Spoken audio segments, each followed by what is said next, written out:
अहम खबर से आपको आगाह कर रहे हैं कि एफआईए ने पीटीआई रहनुमा असद उमर को तलब कर लिया है।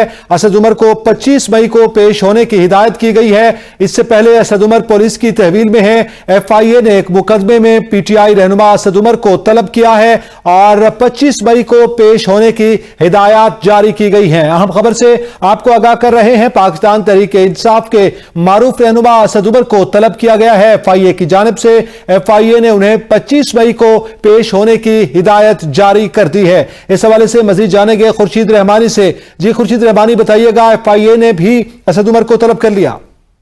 जी, पाकिस्तान तहरीक-ए-इंसाफ के मरकजी रहनुमा और साबिक वफाकी वजीर असद उमर को एक मरतबा फिर जो है वो एफआईए ने तलब किया है। एफआईए से कबल भी ममनुआ फंडिंग केस में असद उमर को तलब कर चुकी है और आज भी ये जो नोटिस जारी किया 25 मई को जो है वो वफाकी वजीर को एफआईए ने तलब किया है। इसमें ये जो मनी लॉन्ड्रिंग केस है उसमें कहा कि 30 मिलियन जो है वो स्टाफ फ्रॉम द हाउस, उसमें जो है खैबर शहर जो अपने घर से ये रकम का मामला है, मनी लॉन्ड्रिंग का केस है, जिसमें कहा गया तमाम रिकॉर्ड लेकर असद उमर 25 मई को जो है वो एफआईए के दफ्तर में हाजिर हो। इसके हवाले से एफआईए हुकाम का ये कहना है कि उसके बाद जो है वो तहकीकात का दायरा वसी कर दिया जाएगा। एफआईए इससे कबल भी साबिक वफाकी वजीर असद उमर को तलब कर चुकी है। ममनुआ फंडिंग केस में असद उमर को एफआईए लाहौर भी तलब कर चुकी है और अब भी एफआईए ने मनी लॉन्ड्रिंग केस के अंदर एफआईए ने असद उमर को तलब किया है। जी, ये बताइएगा कि ये केस क्या है, मनी लॉन्ड्रिंग केस? क्या ये ममनुआ फंडिंग केस से अलग कोई केस है जिस पे तलब किया जा रहा है?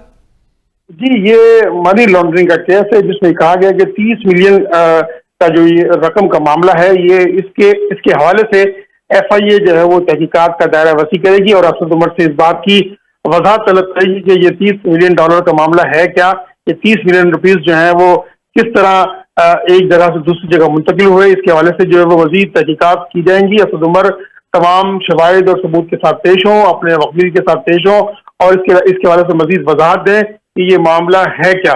जी, तो क्या ये कोई मशकूक ट्रांजैक्शन से मुताल्लिक है मनी लॉन्ड्रिंग का ये केस?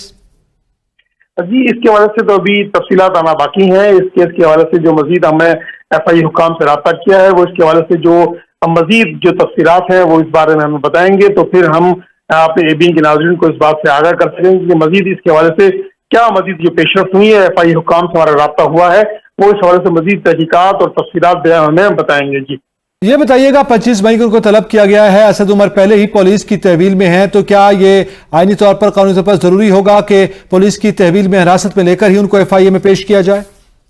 जी, पुलिस की जो कानूनी हिरासत है उसके हवाले से ही जो कानूनी तकाजे हैं वो पूरे किए जाएंगे और जिस कस्टडी में वो इस वक्त भी पुलिस की तहवील में है, पुलिस अपने साथ जो है उनको लेकर जाएगी और पुलिस उनको अपने साथ लेकर जाएगी। बहुत शुक्रिया खुर्शीद रहमानी, हमें तफसीलात से आगाह कर रहे थे।